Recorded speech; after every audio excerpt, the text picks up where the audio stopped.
Ito ang malaking problema ng Asia na hindi napapansin ng mundo. Kung titingnan nating maigi ang buong Asia, ay kitang-kita na ang mga senyales. Mga ilog na dati puno ng buhay ay ngayon ay tuyot na. Mga palayan at taniman noon na sagana sa ani ay ngayon ay dahan-dahan ng natutuyo. Mapapansin mo din ang mga hydroelectric dam na humihinto na dahil wala ng tubig. Paulit-ulit din ng brownout. At ang mas malala ay meron ng mga mahahabang pila sa pagkain. At mga gripo ng karamihan ng bansa sa Asia ay wala nang tumutulong tubig. Sa China, nauubos na rin ang tubig. Sa India, kapos na ang mga trigo. At sa Southeast Asia naman, halos hindi na kayanin ng tao ang tindi ng init. Sa katunayan ay hindi ito hiwa-hiwalay na problema. Isa itong iisang krisis na sabay-sabay na sumasabog. Day by day nasisira na ang Asia na isang kontinente na tahanan ng mahigit kalahati ng populasyon ng buong mundo. At nangyayari ang pagkasira ng napakabilis. Ngayon, may isang mahalagang bagay na madalas hindi napapansin. Hindi ito tatlong magkakaibang problema. Ang tubig, ang pagkain at enerhiya ay magkakabit. Parang domino effect na damay lahat kapag nagkaproblema ang isa. Sa makatuwid kapag bumigay ang isa, susunod ang dalawa. At ngayon sabay-sabay na silang bumabagsak. Pero bago tayo magsimula, huwag kalimutang i-like ang video na ito. Malaking bagay na ito para sa aming mga content creator. Maraming salamat at ngayon simulan na natin. Simulan natin sa pinakaugat ng lahat, ang pundasyon na kinakapitan ng buong sistema, ang tubig. Ang Asia ay tahanan ng ilan sa pinakamalalakas na ilog sa mundo. Nariyan ang Ganges, ang Yangtze at ang Mekong. Ang mga ilog na ito ang bumuo sa mga sinaunang sibilisasyon. Sila ang nagbigay buhay sa bilyong tao sa loob na ng libu-libong taon. Pero ngayon unti-unti silang namamatay. Noong 1997, ang Yellow River ng China ang itinuturing na duyan ng sibilisasyon ng mga Inchek. Pero ngayon natutuyo na ito. Sa loob ng 226 days makikitang hindi na sapat ang dami ng tubig sa ilog. Hindi ito simpleng tagtuyot lang. Isa itong babala.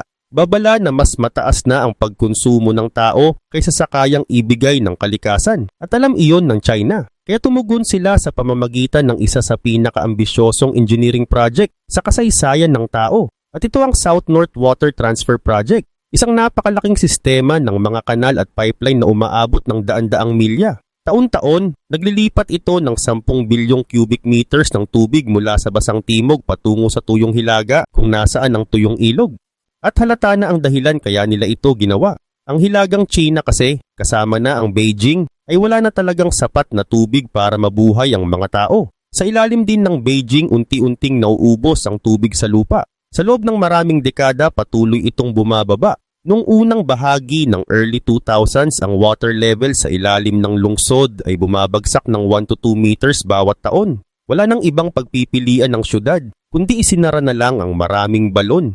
At ang resulta nito ay umaasa na lamang sila sa tubig na dinadala mula sa malalayong rehiyon. Daan-daang milya ang layo. Isipin mo itong maigi. Ang kabisera ng ikalawang pinakamalaking ekonomiya sa mundo ay hindi na kayang suportahan ang sarili nitong pangangailangan sa tubig. At hindi pa roon nagtatapos. Sa iba't ibang bahagi din ng Asia, pareho lang din ang nangyayari. Sa Central Asia, naroon ang Aral Sea. Noon ay ika-4 ito sa largest na inland lake sa buong mundo. Pero sinira ito ng mga irrigation project noong panahon ng Soviet Union. Noon halos lahat ng mga ilog dito ay inilihis papunta sa disyerto para mabuhay at mga tinatanim nilang cotton sa disyerto. At dahil dito sa loob lamang ng ilang dekada, nawala ang mahigit 90% ng tubig ng Aral Sea. Ang mga bayan ng mangingisda na dati nasa baybayin, ngayon ay milya-milya na ang layo mula sa tubig. Ang dating ilalim ng dagat ay naging isa na ring nakalalasong disyerto. At ngayon ang mga alikabok na may halong asin ay dinadala ng hangin at nilalason ang buong rehiyon. Isang buong dagat dito ang nawala. Hindi ito kwento ng sinaunang panahon. Nangyari ito sa loob ng buhay ng mga tao ngayon. At isa itong paunang sulyap sa kung ano ang maaring mangyari sa iba pang bahagi ng Asia kung hindi magbabago ang pamamahala sa tubig. At meron pang mas malala na hindi nakikita ng mga mata. Sa ilalim ng lupa, naroon ang groundwater. Mga imbakan ng tubig na nabuo sa loob ng libu-libong taon. Pero ngayon hinuhugot ito o kinukuha na rin ito ng napakabilis. Ang India, China, Pakistan, Bangladesh at Nepal, kung pagsasamahin, ay kumukuha ng higit sa 1/2 ng lahat ng groundwater na ginagamit sa buong mundo. Ibig sabihin, mas mabilis ang pagkuha kaysa sa kakayahan nitong mapunan muli. At kapag naubos ang tubig sa ilalim ng lupa, hindi ito basta-basta bumabalik. Kapag nawala ito, tapos na. At kapag bumigay ang tubig, susunod ang pagkain. Kapag nawala ang pagkain, babagsak ang enerhiya. At kapag sabay-sabay silang bumigay, ang kasunod ay kaguluhan. Ito ang tahimik na krisis na unti-unting sumisira sa Asya. Hindi isang biglaang pagsabog, kundi dahan-dahang pagbitak hanggang sa isang araw, tuluyan na itong gumuho. Sa kabila nito, sa Punjab ng India, mabilis na bumabagsak ang water table nila. Sa bawat 10 years, ilang metro agad ang nawawala sa ilalim ng lupa. Ang mga balon na dati may lalim na 20 feet ay ngayon kailangan ng maghukay hanggang 200 feet para lamang makakuha ng sapat na dami ng tubig. At kahit ganoon, may mga balon pa ring tuluyang natutuyo. Pareho lang ang bangungot na hinaharap din ng Pakistan, ang Indus River Basin. Ang bumubuhay sa buong agricultural heartland ng bansa ay unti-unting inuubos, hinuhugot mula sa ibabaw, at sinisip-sip din mula sa ilalim ng lupa. At kapag natuyo ang mga balon, wala ng plan B. Pero hindi lang sobrang paggamit ang problema. Kahit sa mga lugar na may tubig pa, madalas ay hindi na ito pwedeng gamitin. Sa China, iniwan ng ilang dekadang mabilis na industrialization ng isang nakalalasong bakas. Ayon sa mga survey ng gobyerno, 70% ng mga ilog at lawa ay polluted. Mahigit 1/5 ng surface water ay sobrang kontaminado na. Hindi pwedeng inumin at hindi rin pwedeng gamitin sa pagsasaka. May mga ilog na tuluyan ng patay, walang isda, walang buhay, lason na lang ang dumadaloy. Ganon din ang kwento sa India. Lahat ng 14 major rivers nito ay mabigat ang polusyon. Sa Delhi pa lang mahigit 800 million liters ng untreated sewage ang itinatapon araw-araw sa Yamuna River. Hindi iyon pagkakamali, 800 million liters araw-araw. At may katumbas itong matinding tama sa ekonomiya. Sa China, ang kakulangan sa tubig sa mga lungsod ay nagdudulot ng humigit kumulang $11.2 billion kada taon sa nawalang industrial output. Kapag isinama ang gasto sa kalusugan dahil sa polusyon, lumalagpas ito sa $15 billion taon-taon. Sa India naman, ayon sa mga projection, posibleng doblehin ng water demand ang supply pagsapit ng 2030. Ibig sabihin may halos 50% na kakulangan sa pagitan ng kailangan at aktuwal na meron. At dito nagsisimulang maging delikado ang lahat. Pero bago pa tayo makarating sa geopolitics, may isa pang banta sa tubig na halos hindi alam ng karamihan. Ang Himalayas, tinatawag itong third pole. Ang mga bundok na ito ang may pinakamalaking imbakan ng yelo sa mundo, maliban sa Arctic at Antarctic. At ngayon natutunaw na sila. Ang mga glacier ng Himalayas ang pinanggagalingan ng pinakamahalagang ilog ng Asia, ang Indus, Ganges, Brahmaputra, Mekong at Yangtze. Halos 2 bilyon na mga tao sa 10 bansa ang umaasa sa tubig mula sa mga glacier na ito. Babala ng mga scientist, pagsapit ng 2100, posibleng mawala ang 1/3 hanggang 2/3 ng yelo sa Himalayas. Sa maikling panahon ang mabilis na pagkatunaw ay nagdudulot ng baha at landslide. Pero sa pangmatagalan, mas masahol ang epekto. Sa mga kritikal na buwan kung kailan pinakakailangan ng tubig, unti-unting natutuyo ang mga ilog.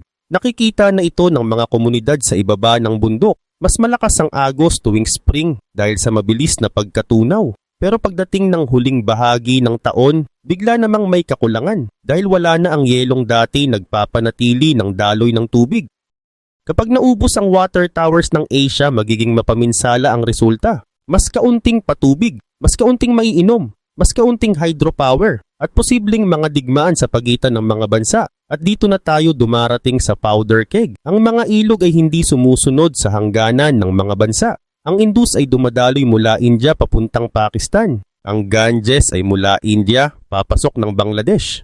Ang Brahmaputra ay nagsisimula sa China, dumaraan sa India at nagtatapos sa Bangladesh. Ang Mekong ay mula China at paikot-ikot sa 5 bansa sa Southeast Asia. Noong sagana pa ang tubig, gumagana ang mga kasunduan. Pero ngayon kapos na, unti-unti nang nabibitak ang mga ito. Ang India at Pakistan, matagal nang magkalabang bansa, ay magkasamang gumagamit ng Indus sa ilalim ng isang treaty na ilang dekada na ang tanda.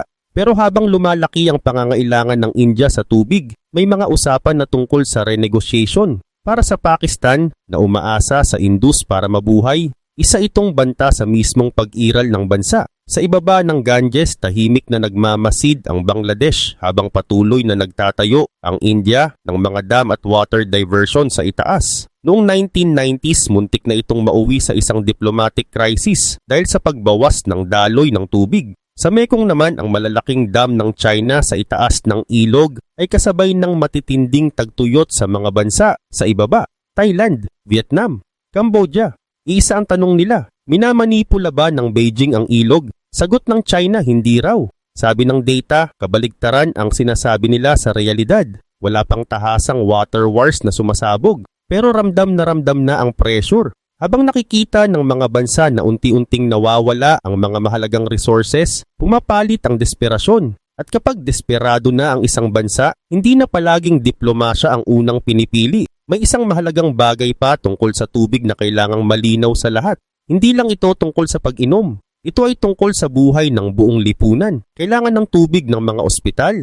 Kailangan ng tubig ng mga pabrika. Kailangan ng tubig ng mga power plant. Pero higit sa lahat, kailangan ng tubig ng mga sakahan. At dito napapasok ang susunod na domino. Dahil kapag nawala ang tubig, babagsak ang ani. At kapag bumagsak ang ani, guguho ang lipunan. Sa loob ng maraming dekada, naranasan ng Asia ang tinatawag na agricultural miracle, ang Green Revolution. Ito ang panahong ginawang breadbasket ng mundo ang kontinente. High yield na pananim, mas malawak na irrigation, chemical fertilizers, gumana ang lahat, triple ang ani. Naiwasan ang mga malalaking taggutom. Daang milyong tao ang nakaahon mula sa kahirapan. Pero may kapalit ang lahat ng iyon. Ang Green Revolution ay itinayo sa tubig. Napakaraming tubig. Sa kasalukuyan, humigit kumulang 35% ng cultivated land sa Asia ay may irrigation. Pero ang lupang iyon ang gumagawa ng mahigit 60% ng pagkain ng kontinente. Ibig sabihin karamihan ng calories ng Asia ay nakaasa sa artificial irrigation. Kapag huminto ang irrigation, mahigit kalahati ng food supply ang babagsak. At ito ang mas nakakatakot. Halos 1/2 ng tubig na kinukuha para sa irrigation sa Asia ay hindi man lang nakakarating sa mga pananim. Nawawala ito sa mga sirang kanal, sa evaporation at sa runoff. Bilyon-bilyong gallons ang nasasayang. Sa ilang lumang sistema ng irrigation, halos nakakagulat ang dami ng nasasayang. Pero wala ring ibang choice ang mga magsasaka. Patuloy silang nagbabomba ng tubig. Patuloy na nag-i-irrigate dahil kung walang tubig, walang tutubo. At ngayon humihinto na ang irrigation. Sa Pakistan, mahigit 90% ng agriculture ay umaasa sa Indus River. Kapag tinamaan ng tagtuyot o lumiit ang daloy mula sa itaas, bagsak agad ang ani. Noong 2022, winasak ng matitinding baha ang hindi bababa sa 4 million acres ng sakahan. Sa isang iglap mula exporter, naging crisis country. Ganon din ang delikadong balanse sa India. Kailangan nitong pakainin ang 1.4 billion tao, kahit limitado ang tubig.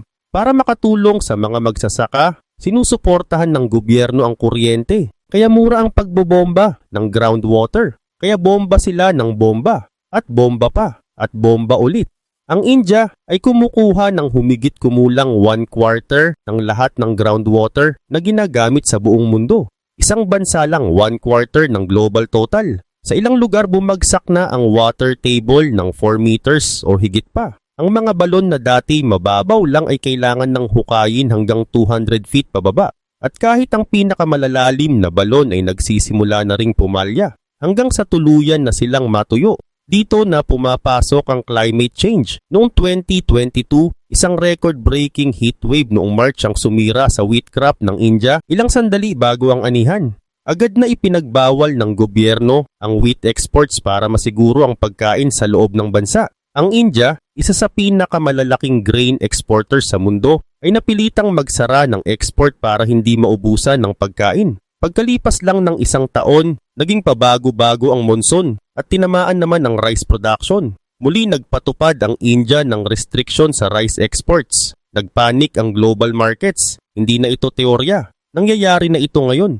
At may sarili ring bangungot ang China. Mayroon ito ng 20% ng populasyon ng mundo. Pero 6% lang ng global freshwater. Ang hilagang China ay kulang sa tubig. Ang timog ay mas maulan pero mas kaunti ang sakahan. Noong 2022, winasak ng tagtuyot sa Yangtze ang agrikultura sa gitnang bahagi ng bansa. habang ang timog naman ay binaha. Ang extreme weather ay sinisira ang mismong bagay na kailangan ng agrikultura, predictability. At kapag wala ang predictability, bumabagsak ang ani. Mas maliit na mga bansa ang mas kaunti ang allowance sa pagkakamali. Ang Bangladesh, halimbawa, ay umaasa sa monsoon at mga ilog para sa bigas. Kapag kulang ang ulan, tagtuyot. Kapag sobra, mapaminsalang baha. Sa pagitan ng dalawang iyon, milyon-milyong buhay ang nakataya. Sa Mekong Delta ng Vietnam naman, isa sa pinakamahalagang rice bowl ng Asia, unti-unti nang bumibigay ang lupa. Ang mga dam sa itaas ng ilog, kasabay ng pagtaas ng dagat, ay nagpapapasok ng alat papaloob ng lupain. Ang dating matabang sakahan na nagpapakain sa milyon-milyon ay nagiging maalat na latian. At ito ang dahilan kung bakit hindi na makatulog ang mga agricultural experts. Pagsapit ng 2050, kailangang makagawa ang mundo ng 56% na mas maraming food calories kumpara noong 2010 para mapakain ang inaasahang 10 billion na tao. Malaking bahagi ng dagdag na demand na iyon ay manggagaling sa Asia. Pero nauubos na ang tubig ng Asia. Hindi nagtutugma ang math. Sa ngayon pa lang humigit kumulang 60% ng irrigated agriculture sa buong mundo ay nasa ilalim ng matinding water stress. Karamihan nito ay nasa China, India at iba pang breadbasket ng Asia. Mas maraming bibig na papakainin, mas kaunting tubig at bawat taon lalo pang lumalaki ang agwat. May ilang mayayamang bansa na sumuko na. Ang Saudi Arabia halimbawa ay tumigil sa pagtatanim ng trigo noong 2016 matapos ang ilang dekadang pag-ubos ng fossil aquifers. Ngayon halos lahat ng butil nila ay imported na. Sa madaling salita, inilipat nila ang konsumo ng tubig sa ibang bansa. Pero hindi ito pwedeng gawin ng mga bansang tulad ng India at Bangladesh. Masyado silang mahirap, masyado silang maraming tao. Kailangan nilang magtanim ng sarili nilang pagkain. Kahit unti-unti nang nawawala ang tubig at mas lalala pa ito. Sa maraming bahagi ng Pakistan, India at Central Asia, sinira ng maling pamamahala sa irrigation ng mismong lupa. Dahil sa mahinang drainage, naiipon ang asin sa soil. Sa paglipas ng panahon, ang dating mayabong na bukirin ay nagiging tigang na lupain. Namamatay ang lupa mismo. Hindi ito naayos sa pamamagitan ng dagdag na tubig. Permanenteng sira na ang pinsala. Babala ng mga expert pagsapit ng 2030s at 2040s, kung walang malaking pagbabago sa paggamit ng tubig, hihinto ang paglago ng food production, eksakto sa panahong rurok na ang populasyon at demand. Sa madaling salita, malawakang gutom sa mga pinakaapektadong lugar. Iniulat ng United Nations na noong 2023, umabot sa halos 470 milyon ang may acute food insecurity sa Asia. Halos 500 milyong tao. Matinding gutom. At nangyari iyon bago pa dumating ang pinakamalalalang climate shocks. At ito ang susunod na mangyayari. Kapag paulit-ulit na pumapalya ang ani, hindi na kayang mabuhay ng mga magsasaka. Ang kabataan ay umaalis sa mga naghihingalong baryo. Dumadaloy sila papunta sa mga lungsod na puno na. Naghahanap ng trabahong wala naman. Lumulobo ang mga megacity lampas sa kanilang kapasidad.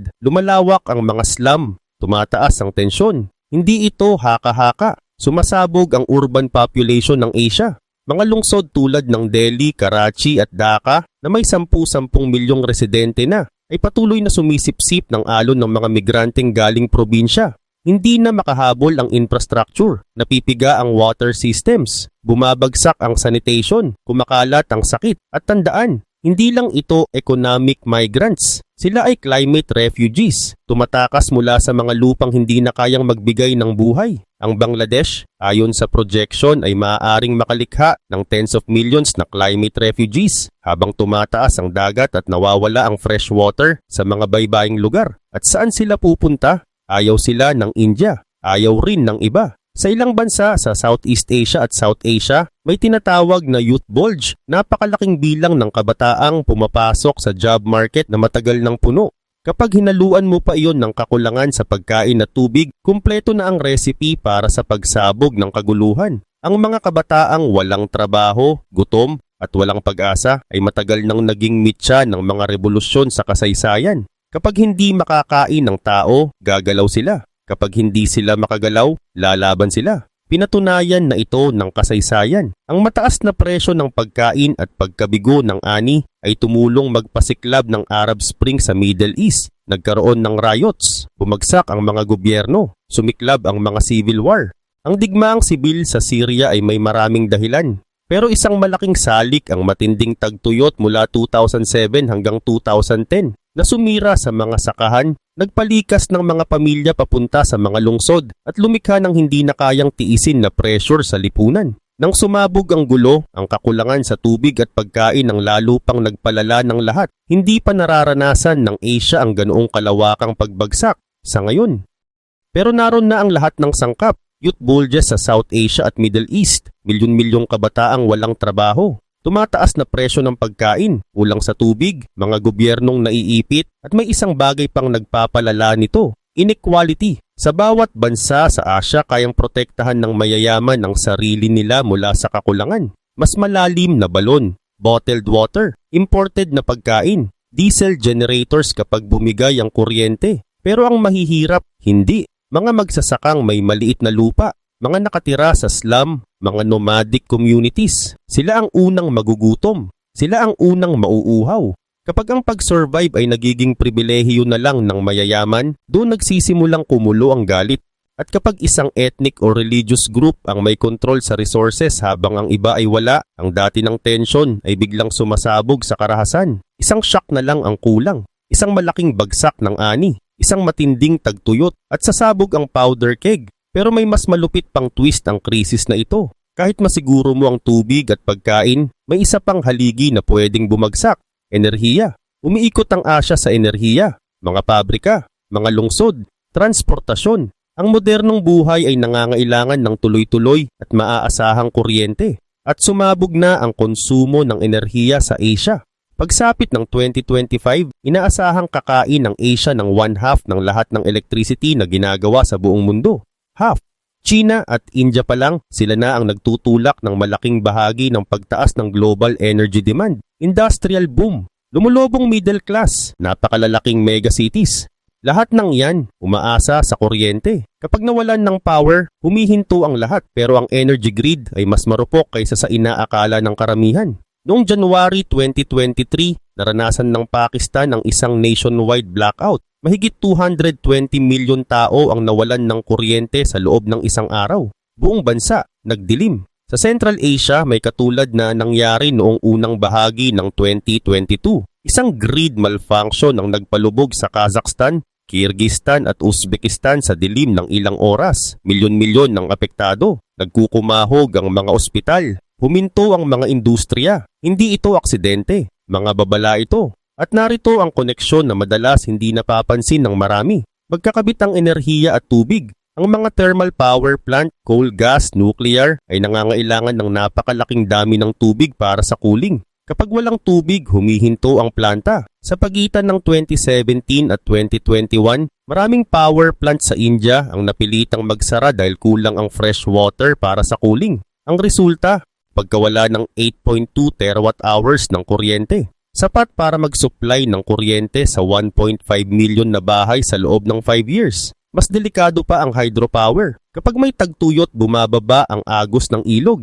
Kapag bumaba ang agos, bumabagsak ang kuryente. Ganun lang kasimple. Noong 2022, ang Sichuan province ng China na kumukuha ng 80% ng kuryente nito mula sa hydropower ay tinamaan ng pinakamatinding heatwave sa loob ng 60 years. Bumagsak ng kalahati ang hydropower output, nagsara ang mga pabrika, nagrasyon ng kuryente ang mga lungsod, ang mga tao, nagtiis sa init sa dilim at mas madalas na itong nangyayari. Samantala, ang mismong init ay sumisira rin sa grid. Ang mataas na temperatura ay nagpapababa sa efficiency ng mga power plant at transmission lines. Eksakto sa oras na pinakamataas ang demand dahil sa air conditioning. Isang vicious cycle. Habang mas umiinit ang panahon, mas kailangan ng tao ang kuryente. Pero habang mas umiinit, mas kaunti ang kayang gawin ng grid. At habang patuloy na tumataas ang global temperature, lalo lang itong lalala. May mga power plant na kailangang tuluyang magsara kapag lumampas ang ambient temperature sa kaya nilang limit.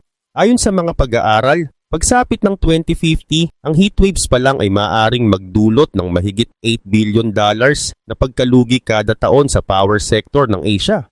Mahigit kalahati ng lahat ng weather-related power losses ay magmumula sa matinding init. At iyon ay mula pa lang sa init, hindi pa kasama ang tagtuyot, baha at bagyo na sumisira sa transmission lines at substations. Ngayon isipin mo ang bangungot na senaryong ito. Isang matagal na tagtuyot ang tumama sa South Asia. Bumababa ang mga ilog, nauubos ang groundwater, nalalanta ang mga pananim.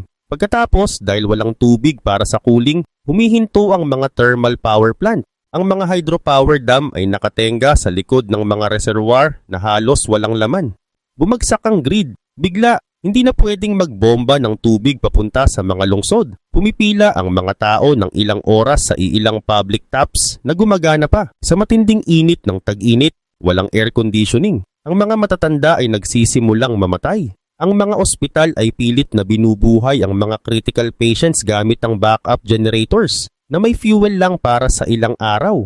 At kapag naubos iyon, doon nagsisimula ang tunay na krisis. Hindi mo na mapapaandar ang irrigation systems. Ang iilang pananim na nakaligtas sa tagtuyot ay tuluyan ng nalalanta dahil hindi na kayang magbomba ng tubig mula sa mga balon ang mga magsasaka. Hindi mo na mapoproseso ang pagkain. Hindi nagagana ang cold storage. Nasisira ang sariwang pagkain. Nabubulok ang karne. Nagkakalasog-lasog ang supply chains. Ang mga lungsod unti-unting bumabagsak sa kaguluhan. Pumapalya ang komunikasyon kapag nawalan ng kuryente ang mga cell tower. Namamatay ang traffic lights, nagsisimula ang looting. Hindi ito science fiction. May mga bahagi na nito ang nangyari na sa mas maliit na scale. Sa Pakistan at Bangladesh, madalas na ang blackout tuwing peak ng tag-init. Sa Lebanon, matagal nang nakakulong ang bansa sa isang power crisis kung saan ilang oras lang bawat araw ang may kuryente. Ang infrastructure, halos kapit na lang sa hininga.